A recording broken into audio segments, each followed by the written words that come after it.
pastor Antônio Freire.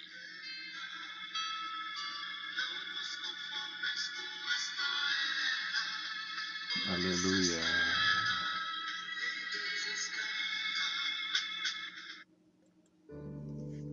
Meus queridos irmãos, a paz do Senhor, bom dia, glória a Deus. Graças ao nosso Senhor por mais um dia para viver na sua presença, um dia para ler a sua palavra, um dia para orar. O tema de hoje, meus amados, é oração. Você ora quantas vezes por dia? Você ora confiando? Nós oramos como deveríamos orar? Eu não tenho tempo, a vida moderna e tal. Na verdade, muitos têm orado bem menos do que deveria, devido às atividades. Mas eu parto do princípio de que quando a gente adoece, o mundo não se acaba e a gente fica parado. Quando a gente faz cirurgia e entra de licença, o mundo não se acaba e a gente fica parado. Então, é mais desculpa nossa do que realidade. Não parar para orar, não parar para ler a palavra de Deus, não meditar. É mais uma desculpa do que uma realidade. O nosso texto hoje, Lucas capítulo 18, versículos de 1 a 8. E é o ensinamento de Jesus a respeito da oração. Não tem ninguém que seja melhor para ensinar do que Jesus e não tem ninguém mais necessitado de aprender do que nós. E contou-lhes também uma parábola sobre o dever de orar sempre e nunca desfalecer, dizendo: havia numa cidade um certo juiz que nem a Deus temia, nem respeitava o homem. Havia também naquela mesma cidade uma certa viúva que ia ter com ele, dizendo: faze-me justiça contra o meu adversário. Por algum tempo não quis atendê-la, mas depois disse consigo: ainda que não tema a Deus e nem respeite os homens, todavia, como esta viúva me molesta, hei de fazer-lhe justiça, para que, enfim, não volte a me importunar. E disse o Senhor: ouvi o que diz o injusto juiz. E Deus não fará justiça aos seus escolhidos, que clamam a Ele de dia e de noite, ainda que tardio para com eles? Digo-vos que depressa lhe fará justiça. Quando, porém, vier o Filho do Homem, porventura, achará fé na terra? Tem os textos de Jesus, umas coisas que Jesus falou, que me inquietam, me incomodam. Jesus vem buscar a igreja. A igreja vai subir porque é de Jesus. E esse texto fala claramente que vai haver frieza. Jesus diz: quando o Filho do Homem vier, porventura achará fé na terra? Porventura haverá uma igreja avivada? Porventura haverá uma organização chamando a atenção pelo fervor, o incentivo, a prática zelosa, como a oração, por exemplo? O que se desenha diante de nós, o que nós vemos nos últimos tempos, é uma igreja que cresceu numericamente e decresceu espiritualmente. As lideranças, sem rotular fulano cicrano, mas com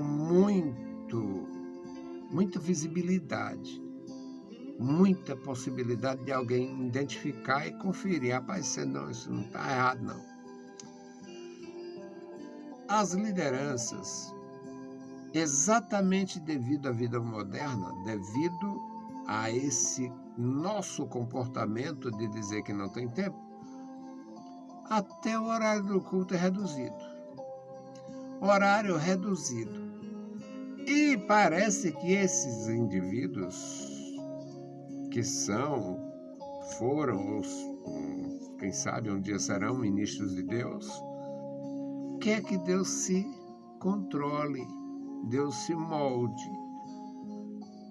Deus é maravilhoso e na condição de um rei que deu liberdade aos seus servos para escolher, Deus é muito, na sua graciosidade para com o homem, Deus é liberal, Deus não interfere tanto. Os homens empregam e dominam, Deus elege e dá liberdade. É muito interessante pensar assim, mas na verdade, Deus espera de nós, já que Ele nos chamou, nos escolheu, nos deu o seu Espírito e Ele espera de nós, mas não força. Aí,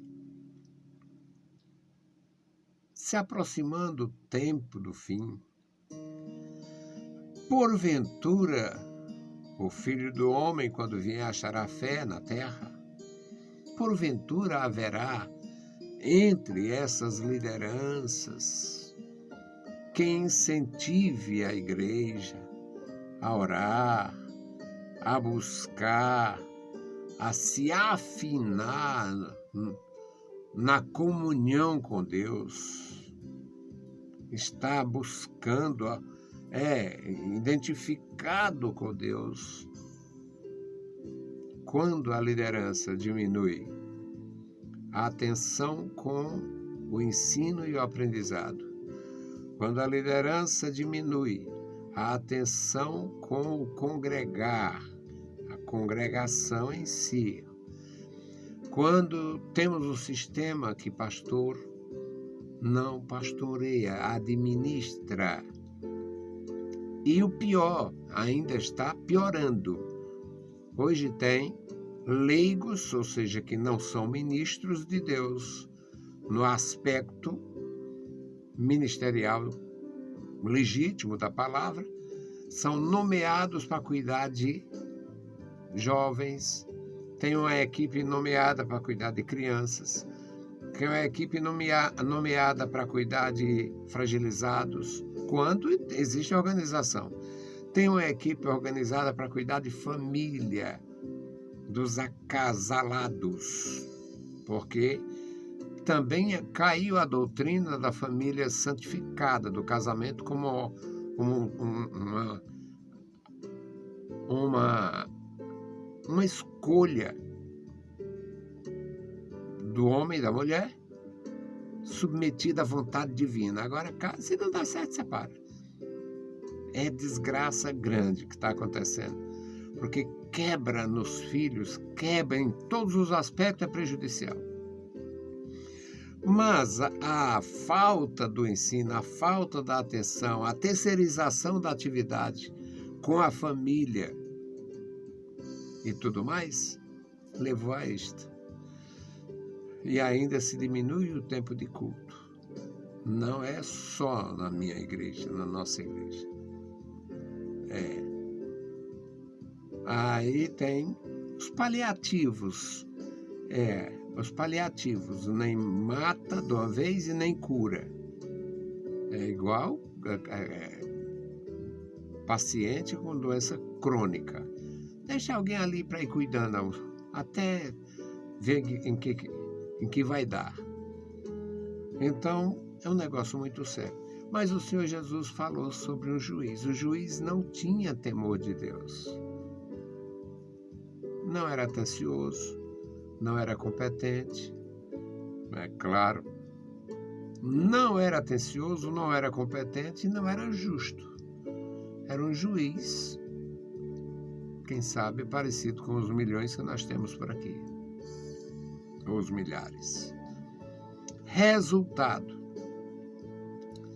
Tinha uma mulher, uma viúva, isso é um ensinamento de Jesus, para ninguém esquecer nunca. Uma viúva que se sentia injustiçada em determinada situação e recorria legitimamente a quem podia ajudar, que era o juiz da cidade. E o juiz não resolveu o problema, não atendeu. Mas ela insistiu. Isso é o ensinamento de Jesus sobre o dever de orar sem desistir. Orar sem desfalecer. Ela insistiu e fez ele pensar, mas ainda não resolvi o problema dessa mulher, lá vem ela de novo. Ainda, Jesus coloca de uma forma maravilhosa. Aí o juiz diz consigo, falando com seus botões incrédulos, ele diz, ainda que não temo a Deus, nem respeito os homens, todavia, como esta viúva me molesta, eu vou resolver o problema dela. Eu vou fazer justiça para que ela não volte. O problema não era o senso de justiça ou de responsabilidade. Era o receio dela voltar para vir amolar, fazer a molação, que é o texto aqui fala de molestar. E o Senhor Jesus falando para aquelas pessoas, vocês entenderam o espírito da coisa? Entenderam, ouvi o que diz o justo juiz. E Deus não fará justiça aos seus escolhidos, que clamam a Ele de dia e de noite, ainda que não atenda dentro do tempo que a gente deseja, ainda que tardio para com eles. O Senhor Jesus ensinava desta maneira, desta natureza. Digo-vos que depressa lhes fará justiça. Porém, quando o Filho do Homem vier, porventura achará fé na terra? O tempo se aproxima, se abrevia o tempo do fim, e nós ficamos mais descuidados e correndo atrás do nosso interesse e dá desculpas reais, desculpas que justificam nossas ausências e não vamos participar. Não se ora tanto como deveria, não se ouve a palavra como se deveria e não se prega como deveria. Eu sou um observador meio chato, até o folheto de evangelização hoje é mirrado. Um versículo, geralmente com a letra uma letra garrafal, e tá um negócio ali, quando tem. E os perversos botam na caixa de mensagem da gente, na caixa do correio, botam para mim, a mensagem para você, eu vou atrás, está lá as ilustrações.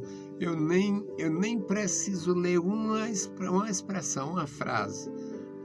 Pelo padrão já sei, esse aqui é dos filhos do diabo dali, aqui é dos filhos de Satanás daquela, porque é só patifaria e enrolação. E se dizem que se convidar eles para orar, eles nunca mais aparecem. Nunca fiz isso. Mas, meus amados irmãos, nós oramos como deveríamos? Eu não sei. Acho que eu mesmo deveria orar mais. Agora já tenho mais tempo. Hoje a nossa oração, a nossa intercessão é pelos novos convertidos.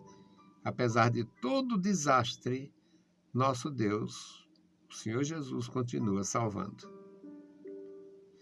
Bendito Deus, Pai querido, Pai santo, Pai bondoso, que está nos mais altos céus, nós te louvamos. Te louvamos pela vida, agradecemos pela paz, pelo sustento, Senhor, pela tua bondade para conosco. Obrigado, meu Senhor. Eu sou particularmente grato, Senhor, pela minha esposa, os meus filhos, minhas noras, meus netinhos, ó Deus.